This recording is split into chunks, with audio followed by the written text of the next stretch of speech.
All right, so what I want to address here is just some notation, the concept of a limit, all right, because understanding the concept of a limit is really, really important. So let's just dive in here, okay? The limit of a function f as x approaches c. That's what this notation here is showing us, okay? The limit of a function f as x approaches c. That's what this x arrow c stands for, okay? That's what we're trying to find here. And what a limit is, this is a very basic definition, okay? What a limit is it's a value that our function approaches. Get that word approaches into your head, okay? It's the value of f of x approaches as x approaches c from both sides. Okay? Now, we're going to start with a very, very simple one here. Because one of the things that we learn is if a function is continuous around the point that you're approaching, you can simply evaluate the function at that point. Okay? So, for example, you guys know that a parabola is continuous. The domain is all real numbers. Okay? So I could find the limit as x approaches any value by simply plugging in that value into our function. Okay? That's something we'll do more of later, recognizing when we can do this. But I want you to see this with something that we're kind of familiar with, and also notice the notation here. All right? If I wanted to find the limit as x approaches 2 of x squared plus 3, you'll notice the notation that I have here, and this in red is how we would read that notation. Okay? What I'm going to do is I'm going to look at my graph, or I'm going to look at values of the function. And you can see here, notice in the table I have here to the left, x is getting closer and closer and closer to 2. All right? And we could even do other values, like we could do 1.99 and 1.999 and 1.9999, okay?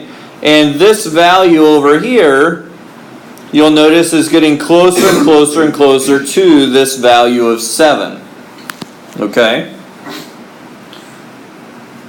As we approach, now that is approaching from the left side, from values that are less than 2, okay? Here we have values of x that are greater than 2. So if we come towards 2 from the right, you'll notice these values are going to get closer and closer and closer to 2. Okay, so we have 2.06, 2.04, 2.02. We could have 2.01, 2.001, 2.00001. Okay. The closer we get to 2 from this right-hand side, notice here the values are getting closer and closer and closer to 7. Okay? So, the value that our function is approaching is 7. Okay? In this example, it happens to equal 7 at that point. That does not have to be the case, though. All right? Again, that concept of approaching is very important. Okay? This could be undefined at x equals 2. All right? But the limit would still be 7. Okay? Does that make sense? All right? Let's say, for example, f of x was the function x squared plus 3 times x minus 2 over x minus 2. What would that make at the value 2? It would make a whole, right?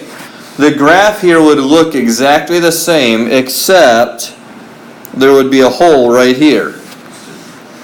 What would the limit of that function be as x approaches 2, though? It would be 7. It would be 7. Because it would still be approaching. The only difference in this table, actually, is that right here, it would be undefined. Okay? So the limit would still equal 7, even though the function does not equal 7 at 2. In fact, it's not even defined at 2. Okay? So that's why I say get this idea of approaching into your head now. Okay? So that's the initial concept that we're dealing with. Now, I mentioned approaching the value from the left and approaching the value from the right. Okay? So we have the limit, and I should have something here, some kind of a function here. Okay? We have what's called a left-hand limit and a right-hand limit. Okay? And these are pretty obvious if you think about the graph. The limit as x approaches c from values that are less than c is going to be this right here. You'll see the notation.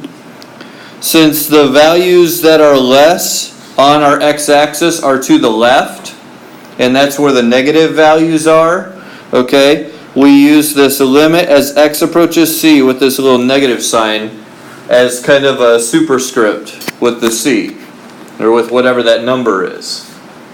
Okay? And we would be taking the limit of the function. A right-hand limit, if I'm to the right of my value, I'm positive, I have higher values, so we use this notation here. The limit as x approaches c from the right, we have this plus sign. Okay? Now, this is important. This is important. Because as we'll explore even later is when does a limit exist? It's possible that there is no limit. Okay? And in order for a limit to exist, the left and right hand limits both have to exist, and they both have to equal the same thing. Okay? Now, let's take a quick look at a piecewise function. I want to give you a variety of functions here. Okay? If I were trying to find the limit as x approaches 2, okay? And this is something that the AP would emphasize a lot more than what we will, but I do want to point it out. Here we have this piecewise function. F of x is x squared minus 4 for values of x less than or equal to 2. And it's 1/2 x minus 1 for values of x that are greater than 2. Okay, so you see what it looks like there in the blue. If I'm asked to find the limit as x approaches 2, what we first need to do is consider what value is our function approaching from the left-hand side, and what value is our function approaching from the right-hand side. Okay? And in doing that, we're finding the left and the right-hand limit. Okay, so here is the left-hand limit. X approaches 2 and the negative sign. Okay, so as we follow this parabola from the left, what value are we approaching? X is approaching 2. What value is the function approaching? It's 0. Okay, it's approaching 0. Why 0?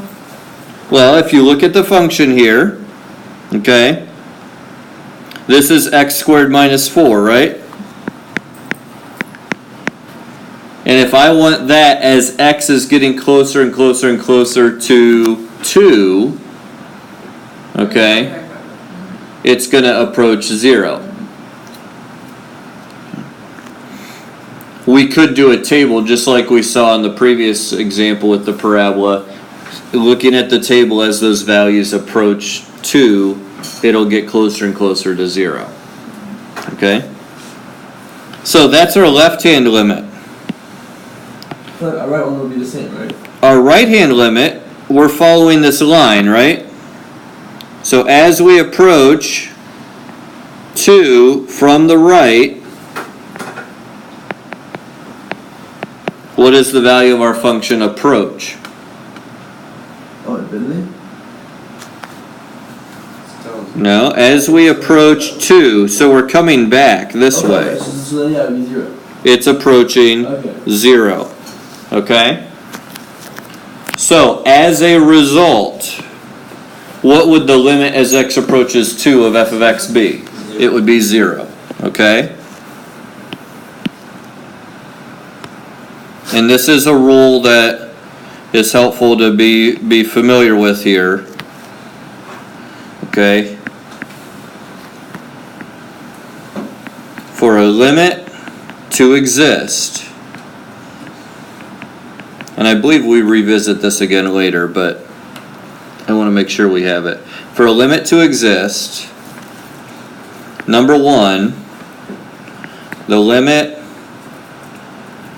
as x approaches c from the left must exist.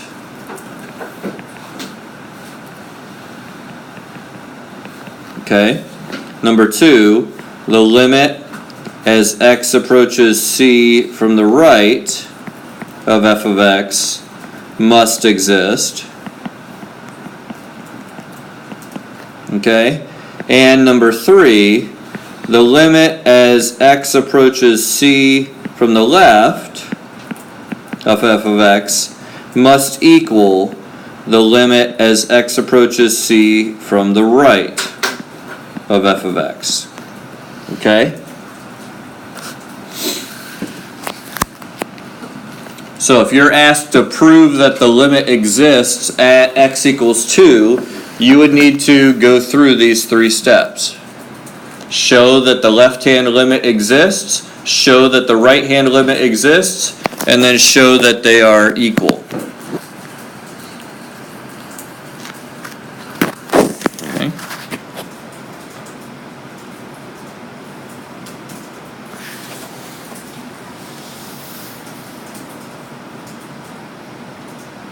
All right. Does everyone understand what we've done here so far? Okay? All right. So, here's kind of the summary. One more second, I'm sorry. Yeah. Can you go back for 1 second? Yeah. Sorry, so help me now. Okay, so here's the deal with this. We have, does the limit exist? This is just what we talked about. This is just kind of in words rather than in the notation. So here I have a function, the radical parent function, the square root of x, okay? And I want to find the limit as the square root of x approaches 0, okay? However, look at our domain. Our domain for the radical function, you guys know, is x is greater than or equal to 0, right? Okay, so if I'm looking at the limit as x approaches 0 of the square root of x, our first thought might be, hey, let's just plug in 0, the square root of 0 is 0. So the limit is 0, right? Okay? Well, that's what you would think, all right? However, here's the problem with that.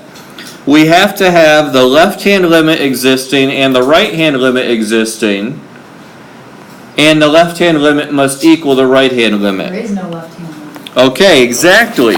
Look, if you are not even defined, if we're not even defined over here, you can't approach from the left if it's not defined to the left of your function, right? Okay? So here, we would say D and E, it does not exist. Okay? Now, what's our limit as we approach from the right? 0. That's 0. Okay? However, because these don't both exist, we would have to say that the limit as x approaches 0 of the square root of x does not exist. Okay? There may be applications where we do want to say, hey, we're going to use the right-hand limit by itself. Okay? But in this case, we would say the limit doesn't exist because the two sides don't exist. So here's kind of a general rule that you can lock away in your head. Okay? If you're approaching an endpoint, what's going to happen? The limit won't exist. The limit won't exist. Okay? So if you're approaching an endpoint, That makes sense because the endpoint it only goes one way. Bang, wait. the limit does not exist. Okay?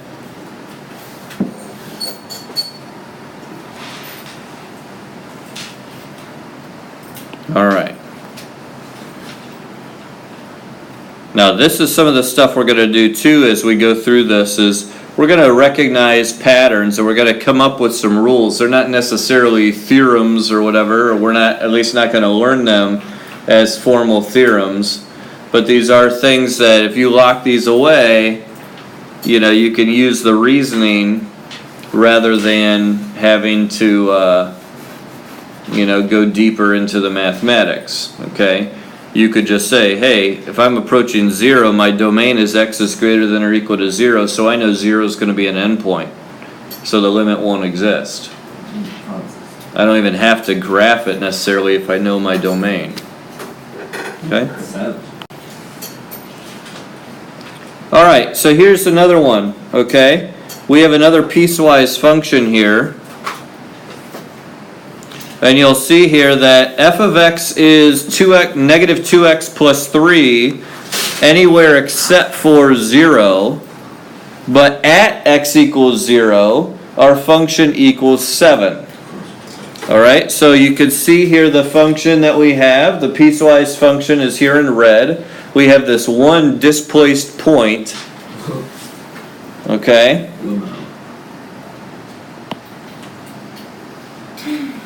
So let's think about this. As we are approaching 0 from the left, what value is our function approaching? 3. As we are approaching 0 from the right, what is our function approaching? 3. And that's 7. So what's the limit as x approaches 0 of f of x?